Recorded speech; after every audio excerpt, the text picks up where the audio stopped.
Picture a serene landscape at sunrise, a symbol of a new beginning. The day awakens, as does our journey into the Beatitudes, the teachings of Jesus that provide a blueprint for Christian living. We begin with the first Beatitude. Blessed are the poor in spirit, for theirs is the kingdom of heaven. This isn't a call to material poverty, but rather a summons to spiritual humility.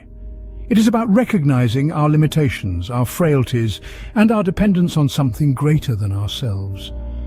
It's about embracing our spiritual poverty, realizing that without divine grace, we are incomplete. This beatitude invites us to relinquish our ego, to let go of the illusion of self-sufficiency, and instead lean on God. It is a call to humility, a virtue deeply valued in the Christian faith. And it is in this humility, in this recognition of our spiritual need, that we are promised the kingdom of heaven. It is in this humility that individuals find the kingdom of heaven. Now imagine a scene of compassion, a supportive hand during times of grief. We turn our attention to the second beatitude, a profound teaching that has provided solace to countless hearts over the centuries. Blessed are those who mourn, for they will be comforted. These words, spoken by Jesus, echo through time, offering a beacon of hope in the darkest hours. In the Christian faith, mourning is not a state to be avoided, but rather a deeply human experience to be embraced. It's a testament to our capacity to love and feel, to connect and lose, and then to heal and grow. Amid sorrow and loss, a promise of divine comfort arises, a reassurance that we are not alone in our grief.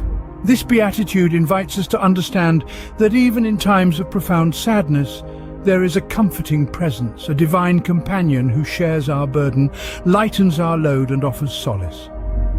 In their mourning, they find divine comfort. Picture a humble act of kindness, a gentle touch in a world often harsh. This moment encapsulates the essence of the third beatitude. Blessed are the meek, for they will inherit the earth. But what does it mean to truly be meek? It's not a call to weakness or passivity, but rather a summon to humility, kindness, and gentleness. It's about showing patience in the face of adversity, offering a soft word when confronted with aggression. It's about choosing to lower oneself in service to others. This beatitude encourages us to foster harmony within our community, to live in a way that promotes peace and unity. It's about being a soothing presence in a world that is often anything but. It's about recognizing our place within nature, respecting its rhythms and preserving its beauty. Meekness is a virtue that may seem counterintuitive in a world that often rewards the loudest and the boldest. Yet there is strength in meekness, power in humility. Through their meekness, they inherit the earth. Visualize a determined individual, striving for justice and righteousness. Picture this, an unquenchable yearning, a hunger that gnaws and a thirst that persists. This is not for material sustenance, but for righteousness, for justice. This is the essence of the fourth beatitude. Blessed are those who hunger and thirst for righteousness, for they will be filled.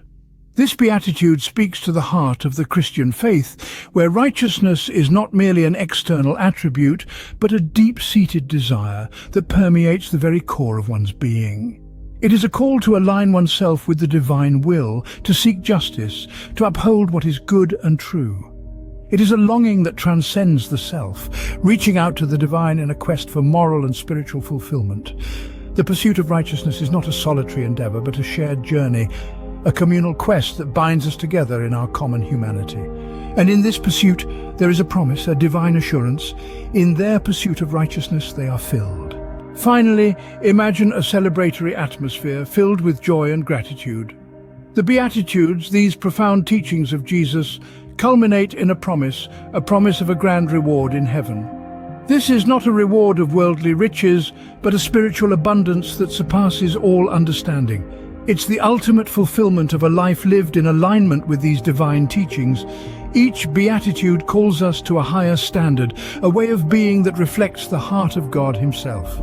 They invite us to humility, mourning, meekness, righteousness, mercy, purity, peace, and even to endure persecution for righteousness' sake. And for those who heed this call, heaven's reward awaits.